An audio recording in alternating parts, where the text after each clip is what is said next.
Hello, this is the 156th edition of Catch of the Day, available on the Branch Talk YouTube channel.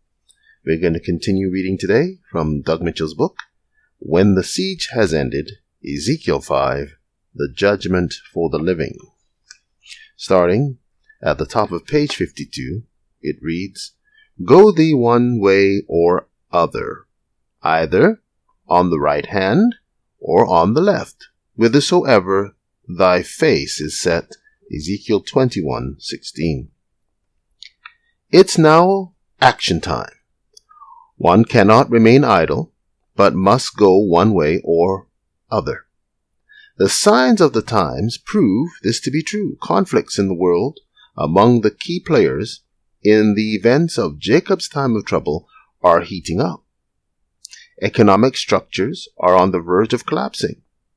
The principles of the divinely ordained U.S. Constitution are being repudiated, and the law of God is being made void. The decision of which way to go has already been made by each individual because they have already set their faces in one direction or the other. Both the wise and the foolish virgins have made their decisions as to whether or not to have any extra oil in their vessels, whether or not to look for more light in the unrolling of the scroll, before they started out for the wedding, and before they fell asleep. Now that the time has come to wake up, each must go whithersoever their face is set. I will also smite mine hands together, and I will cause my fury to rest. I, the Lord, have said it. Ezekiel 21:17. The smiting of the hands together in a sharp, loud clap is used to get the attention of one who is doing something wrong, or is done to express disapproval. And Balak's anger was kindled against Balaam, and he smote his hands together. And Balak said unto Balaam, I call thee to curse mine enemies, and behold, thou hast altogether blessed them. These 3 times. Numbers 24, verse 10. In Ezekiel 21:17, the Lord says that after he smites his hands together, he will cause his fury to rest. While in Ezekiel 5:13, he says that after he brings upon his people the judgments delineated in the preceding verses, he will also cause his fury to rest. Thus shall mine anger be accomplished, and I will cause my fury to rest upon them, and I will be comforted, and they shall know that I, the Lord, have spoken it in my zeal, when I have accomplished my fury in them. Ezekiel 5:13. After having taken away the church's power, honor, glory, and talent, God-given gifts, and having burned up some, smitten others with the sword, sent the sword out after others, and then burned up others in the fire that was to go out to all the house of Israel, the Lord will be comforted, in part because he knows that by doing so they shall know that I, the Lord, have spoken in my zeal.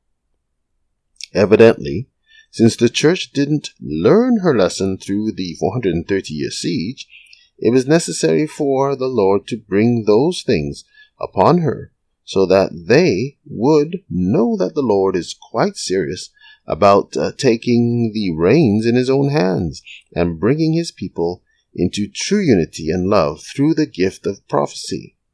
People today would call that tough love.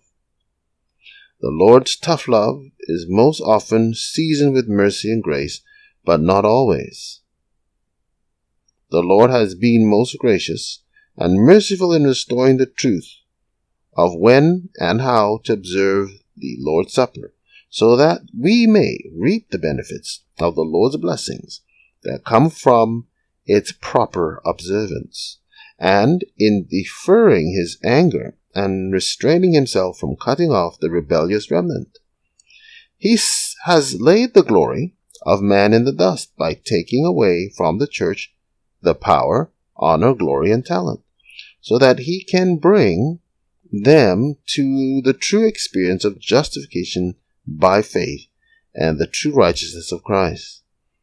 He has been a swift witness against the sorcerers, etc., and has caused those to whom he revealed his word, precept upon precept, line upon line, to go, fall backwards, be broken, snared, and taken, a state of affairs that no honest soul can deny. In bringing those things to pass, the Lord has done everything to bring us to our senses, short of actually laying the rebels in the grave through a direct divine act.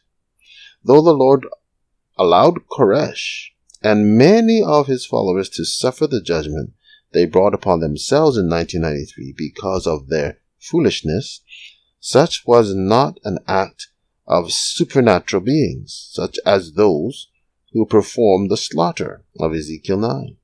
See First Answer 42 and 43. All right. Thank you. Take care.